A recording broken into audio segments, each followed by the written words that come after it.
Bob in his backyard, and me and Terry have been working really hard trying to keep up with everything, and that's what the name of this video is. You either trim it, prune it, or move it, and then you got weeds.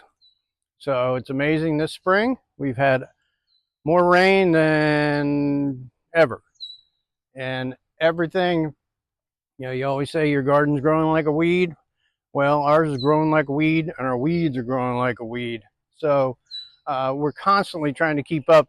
We have lots of gardens, which I'll show you here a little bit, trying to keep up with it. And so this is it's been a little over a month since our last frost date, and this is what our garden looks like right now. Everything's full.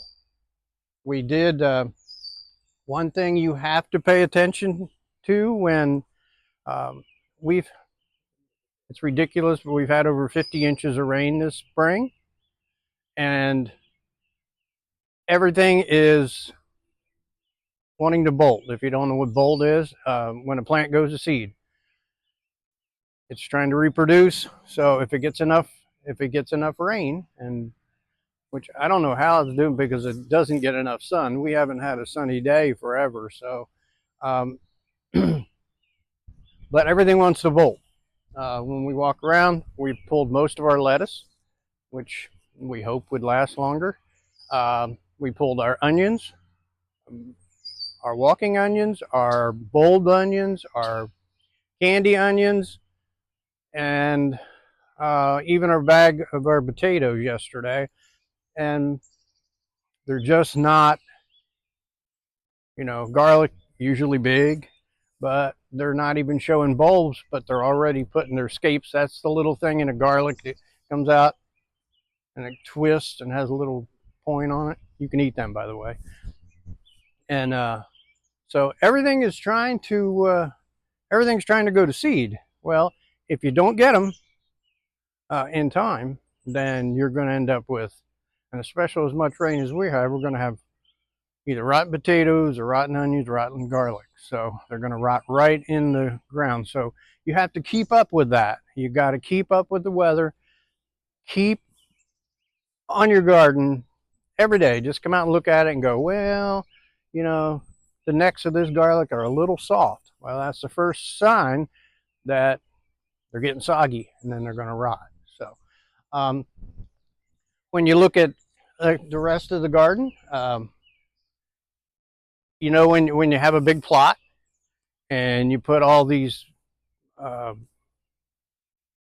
seedlings in, and they all look like they have tons of room, and then all of a sudden you look and like my tomatoes are on trellis, so they go up. So I'm not really taking any space, but you got to keep them trimmed from the bottom up because they're getting so full.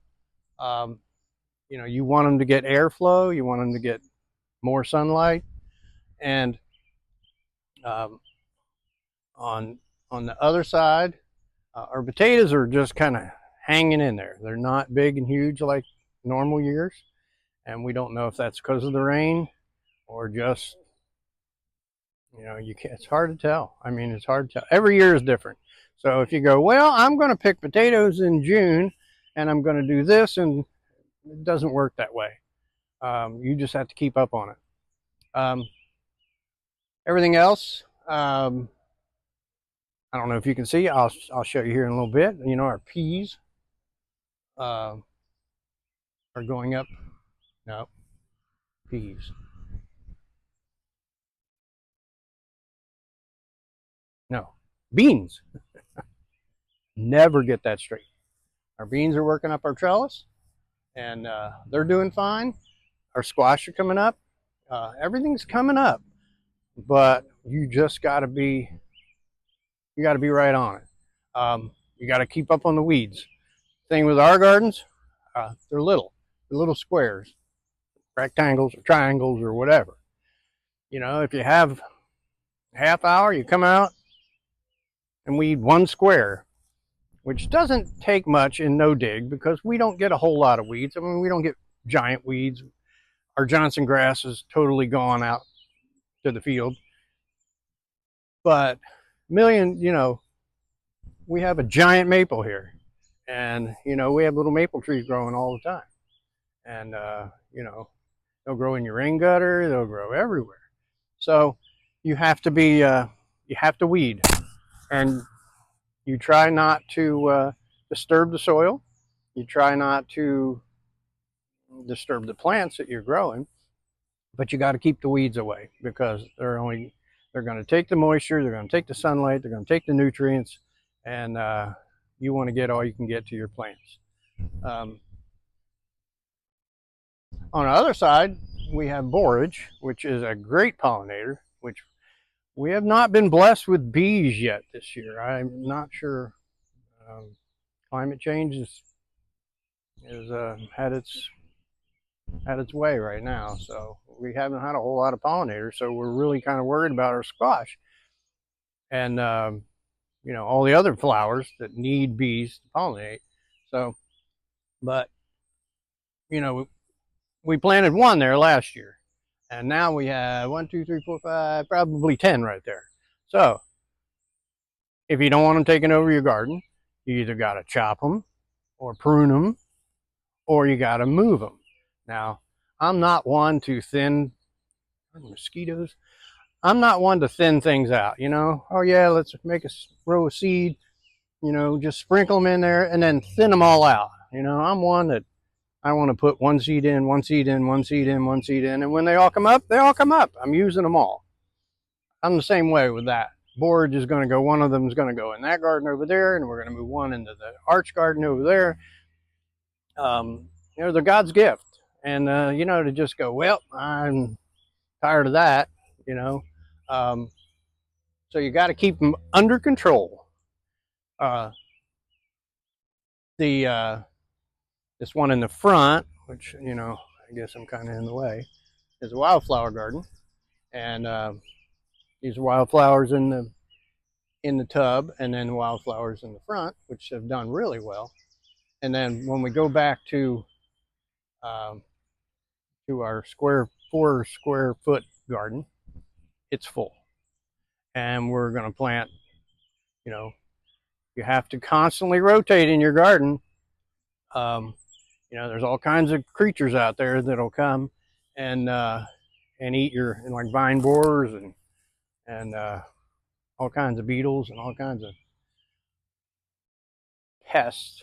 And all of a sudden your plant will be fine one day, gone. So you have to grow another one. You got to keep. We got a long summer. We're not even up to summer yet, and we're planting where we took our onions out. We're going to put another crop of corn in. So we're going on our second crop of corn already, and the one in the back is doing okay, but same thing. Just so much rain. So from there, I'm going to give you a quick tour of where we're at. If you see something that's kind of hogging the area, and you want some of the smaller plants or smaller vegetables, prune it. You should take your pruners, spray them with alcohol, because there's so many diseases out there, and you go from one thing to the other to the other. Very important when you're trimming rose bushes or anything, because one will carry that disease to the other, to the other, to the other. So you should spray your pruners, a good sharp pair, and you just go around and just go, well, this is kind of hogging. This is not going to, you can take the bottom branches off. It's probably going to grow bigger and better and bloom more if you prune it. So you got to keep up on the pruning, keep up on the like tomatoes. We take all the suckers out, those little new shoots that come out between the branches. But we've experimented a little with leaving a few extra at the top, so branches out. So you got like 2.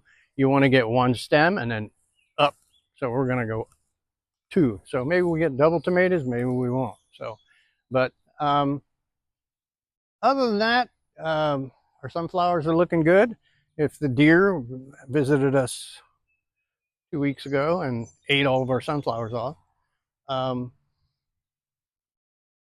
but we can, I'll show you when I walk around, and we'll, yeah. And if if you got to keep it under control, you got to keep on it. That's the biggest downfall of most gardeners is they plant it. It looks beautiful in the spring, and then by midsummer, the weeds have just totally taken over. And vegetables don't like that. And if I don't like that, but if you got time, get out there.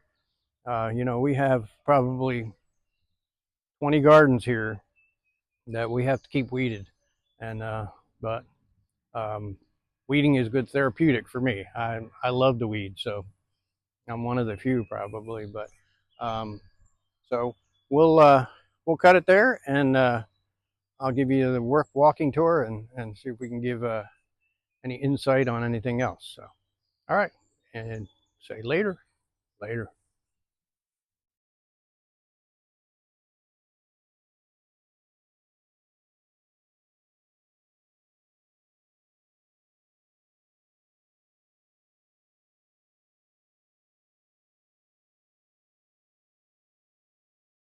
It's Bob. He's back, and I'll give you a little walking tour of our clematis's bloomed all spring, which is great.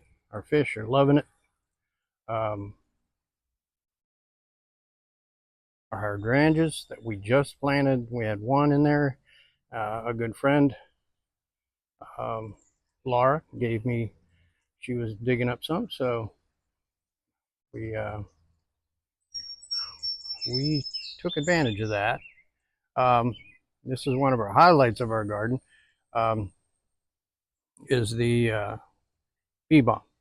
It's just coming up, or just blooming. It'll be a mass of red when it's all done. Um, all these boxes um, were grown by my wife in the greenhouse, and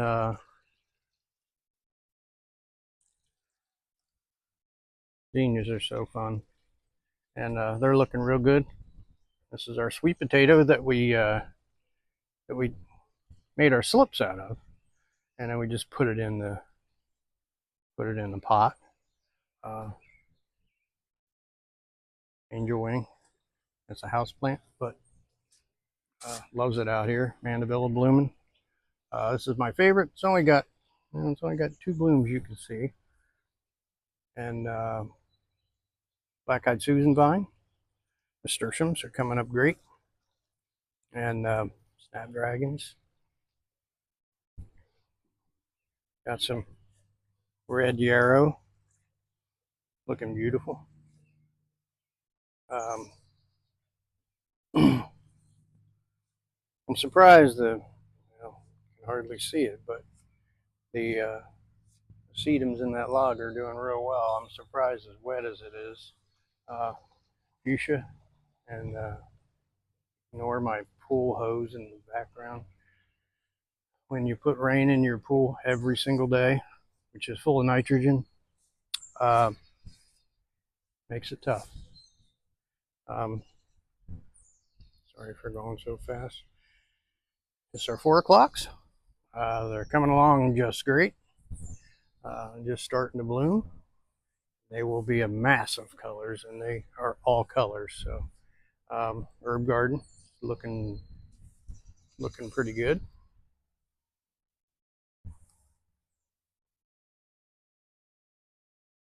Is our happy place.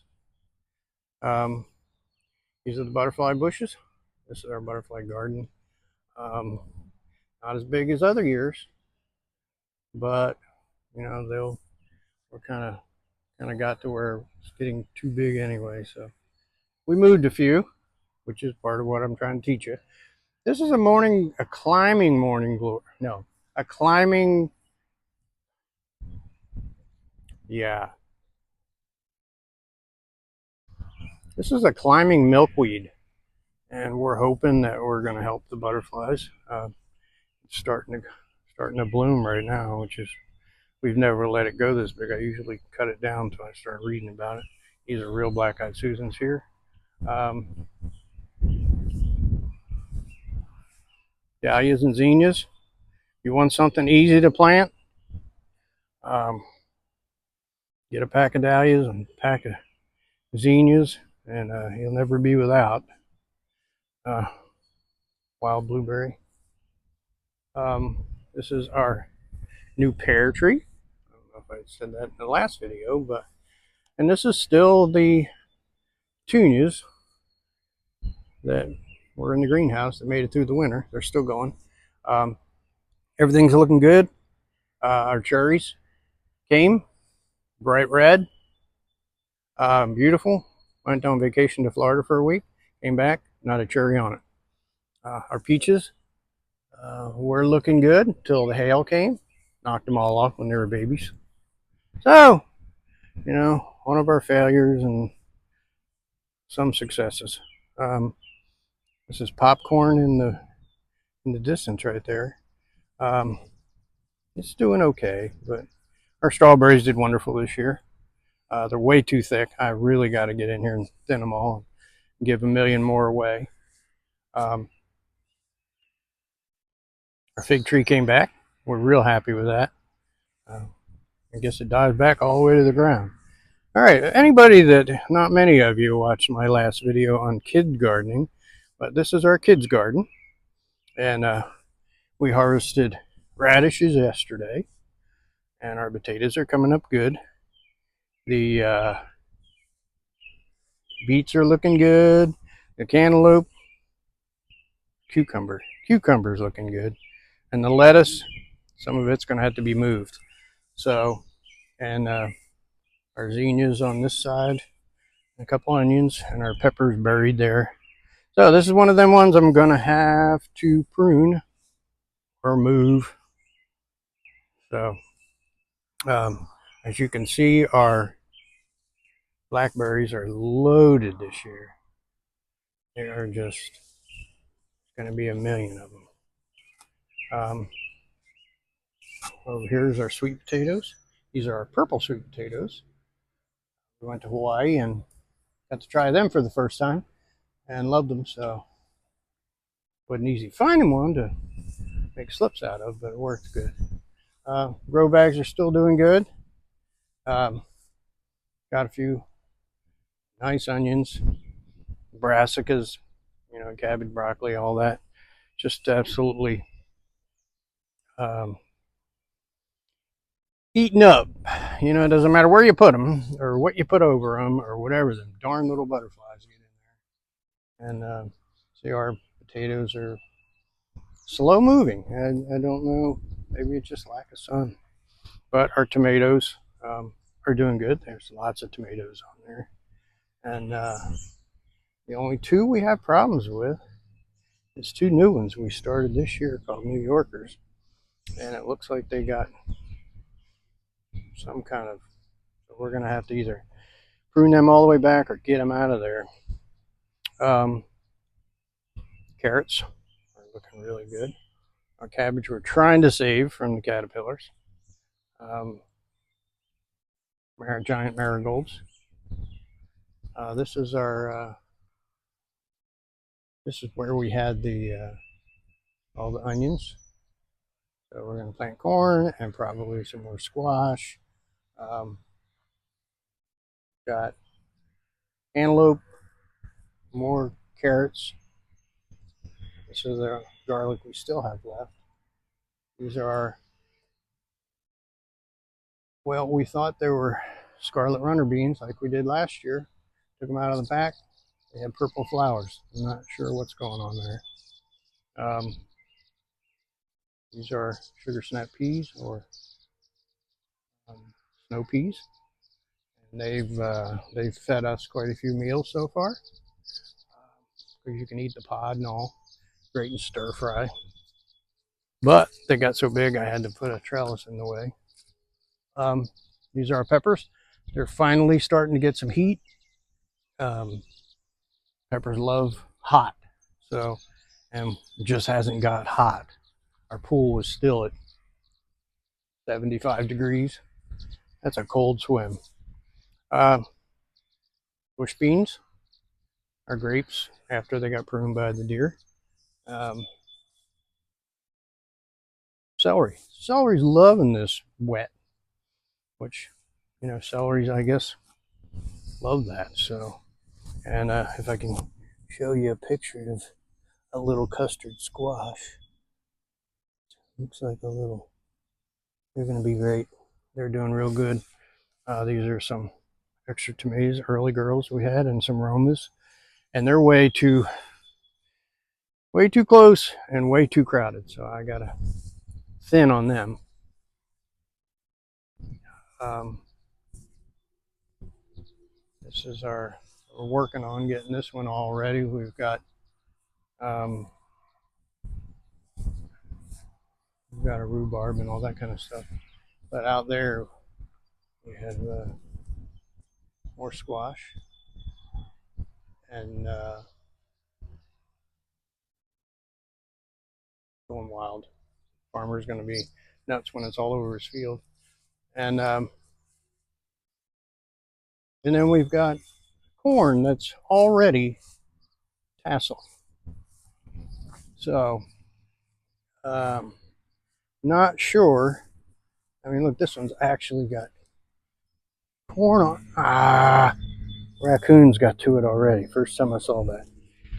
Haven't even got the ear on it. And the raccoons ate it already. Eh. So, well, that makes for a whole new. I have to put a fence around that, I guess. Asparagus, rough year. Gonna have to put manure on them. Compost, but not enough. I mean, they just didn't get very big. And then we get the asparagus beetle come in, lay all its eggs, and we tried to keep up with it. But regular sweet potatoes, they're a little slower, but they love the heat. So waiting for the heat. And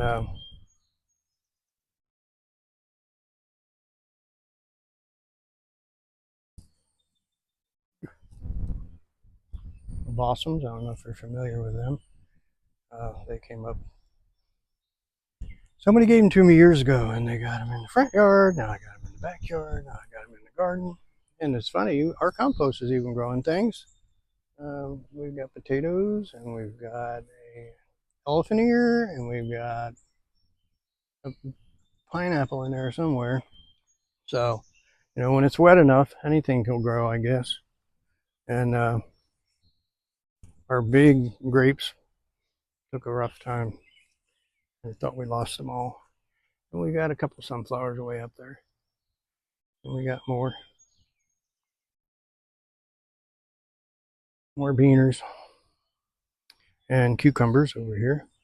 And our squash is little, but it's wide open, waiting, ready for a bee. And tomatoes everywhere. There's our lettuce trying to bolt. And our walking onions. They are the funniest things. And turnips. We've been eating turnips. And our beets look good. These are all our onions from seed. This is status. This is what you get when you get a bouquet of flowers from Kroger's, and it's a dried flower. So we haven't picked any of it yet, but it's coming.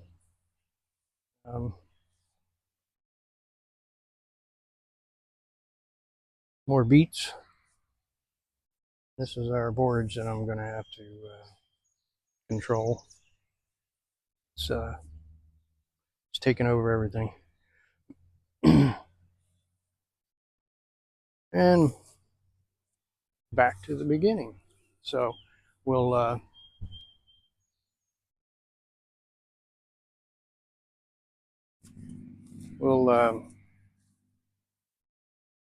say, well, these are peas here, little ones. I'm not sure if we can eat them. I think they're more flowers. And our apples, once again, no apples. We had one, and about got it before we got it. And so we'll say goodbye for now. And I'm going to